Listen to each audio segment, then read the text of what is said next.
Tak skal I have. Tak skal I have. Mohammed, han blev født i Somalia, mens der var krig, og de fleste af os, vi er heldige, vi er født i fredstid. Der har ikke været krig i Danmark i vores levetid. Der har selvfølgelig været Irak, Afghanistan og Jugoslavien-krigene, men det var jo gode krige i andre lande, hvor man selv kunne vælge, om man ville være med. Det har alle dage været min yndlingskrig, hvor jeg kan sige nej, jeg bliver hjemme og ser den på fjerneren. Det er altid at foretrække. Heldigvis så sælger kioskerne lige for tiden sådan nogle krigsmagasiner, og de er super gode. Nogle af dem, vi kan lære noget om krig gennem dem. Nogle af dem bliver lidt for simple og lidt for poppede. Det her, det hedder Helte og Skurke, og det er en del af en større serie, der hedder 2. verdenskrig, de største dramaer. De største dramaer. Det er meget ligesom Paradise Hotel. Bare med folk, der dør. Og ikke folk, der burde dø. Og jeg vil sige, at jeg har meget stor respekt for Paradise-deltagere. De skal bare stoppe med at kalde sig selv paradisor. Altså, titlen Paradiso, den kan man ikke få, med mindre vi lægger trykket anderledes. Paradiso. Så er det okay. Så er det okay. Så er det jo de samme mennesker, der skriver de her magasiner, der også skriver Femina, Euroman og Vi Unge.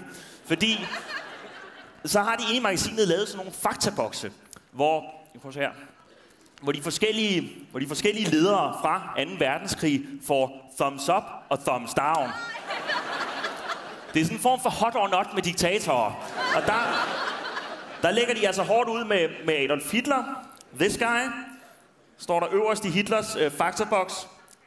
Hitler, helt eller skurk? Spørgsmålstegn. Da jeg læser det her, der tænker jeg, at denne her, den kan gå i alle retninger. Jeg skynder mig at lægge hånden for. Jeg vil ikke have udløst spændingen. Så trænger jeg langsomt hånden væk. Så får Hitler altså 4 thumbs down. Jeg ved ikke, hvor meget I ved om diktatorer, men 4 thumbs down, det er rigtig skidt. Det er rigtig, rigtig skidt. Her øverst op, der får han forfulgte og dræbte politiske modstandere samt minoriteter i Nazi-Tyskland og andre europæiske lande. For eksempel jøder, sigøjnere og kommunister. Det er en klar thumbs down. Det er en uforbeholden thumbs down. Førte angrebskrig mod talrige nationer. Thumbs down. Den her er interessant. Holdt europæiske lande besatte i op til 6 år. Det er for lang tid, Hitler. Det er en thumbs down. Har du noget tidsfornemmelse? Så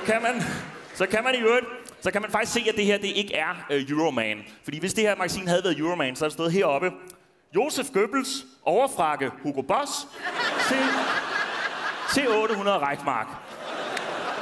Så er der nogle af de her thumbs down, der bliver givet meget hårdt. Her den franske eksilregeringsleder Charles de Gaulle, der går foran hans yndlingskanon. Han trak den altid efter sig, ligesom Lille Per trak sin elefant.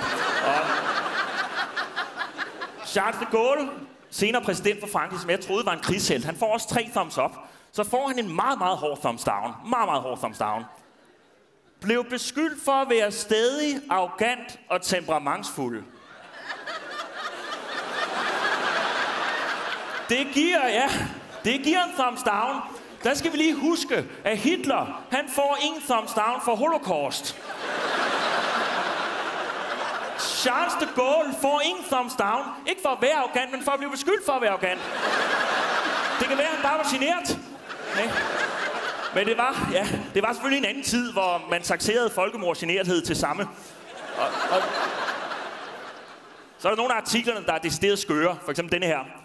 Hunde kæmpede for russerne. Der har hundene simpelthen valgt side i 2. verdenskrig. Man har spurgt dem. 1 vov for aksemagterne, 2 for de allierede. Og så har de valgt Josef Stalin og Sovjetunionen. Og Josef Stalin, han er ikke med i det her magasin. Josef Stalin, han er ikke med. Og han er også svær at lave en faktaboks over. Fordi Josef Stalin, han slår... Sovjetunionen, de slår Nazi-Tyskland tilbage. Det gør Stalin i Sovjetunionen. Det er en thumbs up. Så slår han 10-15 millioner mennesker ihjel. På min personlige skala, det er en thumbs down. Ikke så slemt som at være arrogant, men vi er deroppe af. Står der i starten af magasinet. Følg 2. verdenskrigs største dramaer fra 1939 til 1945, altså 1939 til 1945, står der i slutningen. Følg 2. verdenskrigs største dramaer fra 1933 til 1945. Så de har altså selv lært noget, imens de skrev magasinet. Det er jo også fedt. Så... Ja.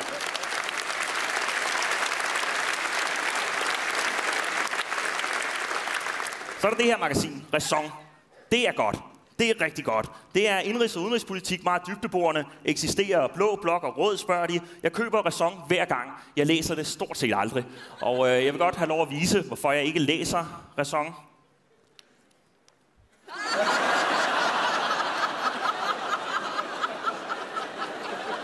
Og det her, det er guleroden for at have læst. Jeg vil godt have lov at advare mod mangel på stærke billeder. Det her... Der kan stå løsningen på Israel-Palæstina-konflikten et eller andet sted herinde. Der er aldrig nogen, der finder ud af det. Det er 4 thumbs down for layout og ligestal. Så... Men ja, Problemet er, hvis jeg kun gider at købe de her farverige historiemagasiner, så ender vi i sådan en form for clickbait-historie. Adolf Hitler, det gjorde han bare ikke. Og man kan sige meget om Donald Trump, men Donald Trump, han er jo dygtig til at kommunikere på en enkel og underholdende måde. Ikke? Det er Donald Trump, og han er også tidligere tv-vært, Donald Trump. Verdens mægtigste mand er tidligere reality-tv-vært, og vi ved, det kommer til Danmark. Peter Ingemann. Peter Ingemann fra Hammerslag. Jeg giver det 10 år, så er han statsminister i Danmark. Til den tid eksisterer rød og blå blok ikke mere. Der bliver det hold øst og hold vest. Tak skal I have. Godt nytår. Mange tak.